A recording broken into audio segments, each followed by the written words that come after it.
part 2 of the chapter Chemical Effects of Electric Current. In this, let us study about chemical effects of electric current in detail.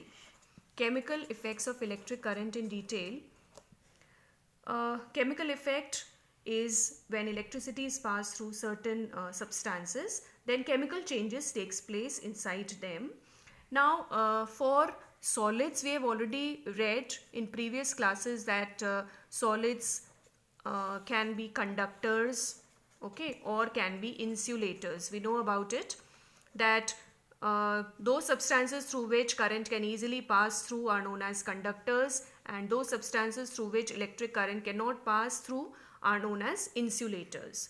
Now, the question is that how do we pass electricity through a liquid? Here we are talking about the liquid. So for this, what we do is, see the apparatus here. What we do is we can take some plastic mug here, right? Plastic mug or glass beaker we can take, and here in this the liquid is filled. Okay, here the liquid is filled, and in your book the term is not given, but if you want, you can write it, that it is known as electrolyte. There are three things which we should know about. This is known as electrolyte. Electrolyte is the liquid which we are filling in this, okay, through which the electric current is going to pass. We are going to pass electric current through this, and this is known as electrolyte. Okay, this can be any liquid, okay, through which the electric current is going to pass. So here in this beaker, in the glass beaker or the plastic cup, we can take the electrolyte, and then these are the two metal plates. Okay, here we can arrange two metal plates, and these are connected to the battery. I hope all of you know that what is the sign of battery. This is battery, and what is the difference between battery and cell? This also you have read in your 7th class. Battery is a combination of cells, and this is a positive terminal. This longer line represents the positive terminal of the battery, and the smaller line represents negative terminal of the battery.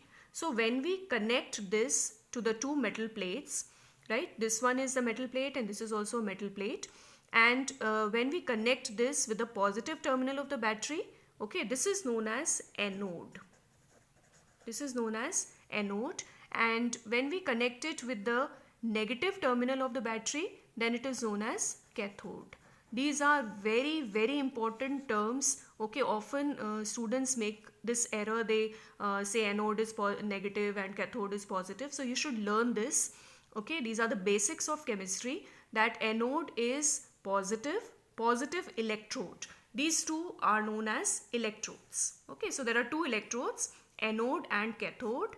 Positive electrode is known as anode and negative electrode is known as cathode. Okay, positive electrode is known as anode and negative electrode is known as cathode. Now, how do we pass electricity through a liquid? Okay, what we do is we have kept this, maybe these are the copper wires. Okay, what we can do is, instead of these metal plates, we can connect here copper wires, because naturally it would be difficult for us to insert them. So here we can also take copper wires and we can insert in the liquid and connect it with the battery.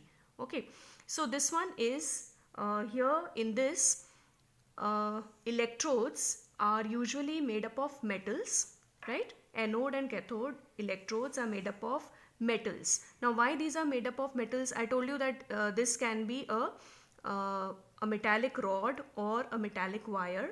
Now, why these electrodes are made up of metals? Because metals are good conductors of electricity. Metals are good conductors. Metals are good conductors of electricity. That is why the electrodes are usually made up of metals. Okay. Now, we will understand this. This setup is for making you understand the terms anode and cathode. So the metal plate which is joined to the positive terminal is known as anode, and the negative terminal is known as cathode. In the next part, we'll discuss how we pass electricity through liquids.